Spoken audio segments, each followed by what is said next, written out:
Football বিশ্বকাপ cover করতে গিয়ে সাডেনলি একজন ক্রীড়া ব্যক্তিত্বের সঙ্গে দেখা, যার নাম বাংলাদেশের যে কোনো মানসিক ক্রীড়াপ্রেমী মানুষই চট করে বললেই চিনতে পারবেন, নাম বলা লাগবে না, একটা ক্লু দিলেও বলতে পারবেন।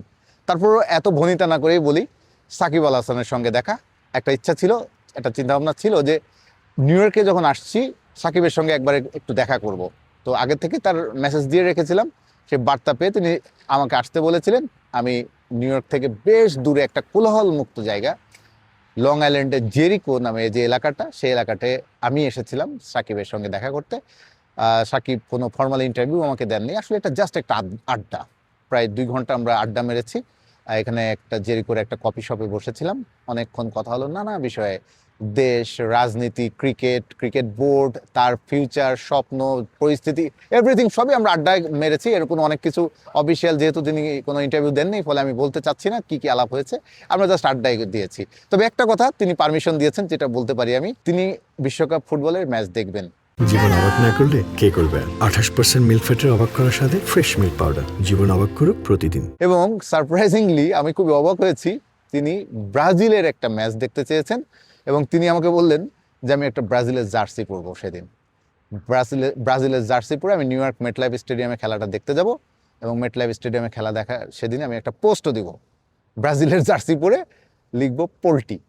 এবং খুবই রসিকতা সুরে বললেন এবং আমি খুবই আসলে মজা পেলাম, কারণ তিনি কি মিন করছেন, কাদেরকে মিন করছেন, নিশ্চয়ই এটা বলার, আমরা কোনো কাকে অর্থ করছেন এগুলো ভিতরে না যাই, কিন্তু এটাও একটা তাৎপর্যপূর্ণ বক্তব্য এক অর্থে, কারণ আমরা তো বাংলাদেশের বহু পোল্টি দেওয়ার ঘটনা তো দেখি নানা জায়গায়।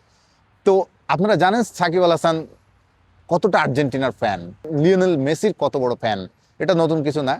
তিনি করবেন, ব্রাজিলের ম্যাচ দেখবেন এবং ব্রাজিলের জার্সি পরবেন এবং তিনি লিখতে চান পোল্টি। এটার মধ্যে একটা অর্থ আপনারা খুঁজে নিতে পারেন। তো সাকিবের সঙ্গে আড্ডার এই অভিজ্ঞতাটা আপনাদের সঙ্গে শেয়ার করছিলাম।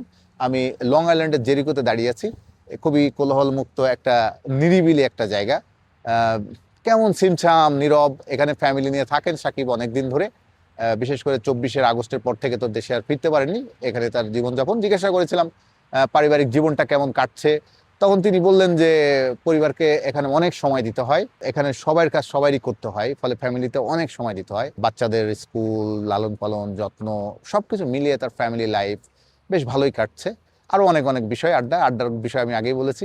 কোনোদিন যদি আমরা এর মধ্যে যদি কোনো ফর্মাল ইন্টারভিউ করি তখন তার ব্যাপারে তখন নিশ্চয়ই আমরা তার মুখ থেকেই শুনবো। আপাতত আজকে যে আড্ডা হলো বিশ্বকাপের আগে সাকিবের সঙ্গে দেখা হলো এবং ওই যে পোল্ট্রি, আপাতত এটুকুই থাকুক।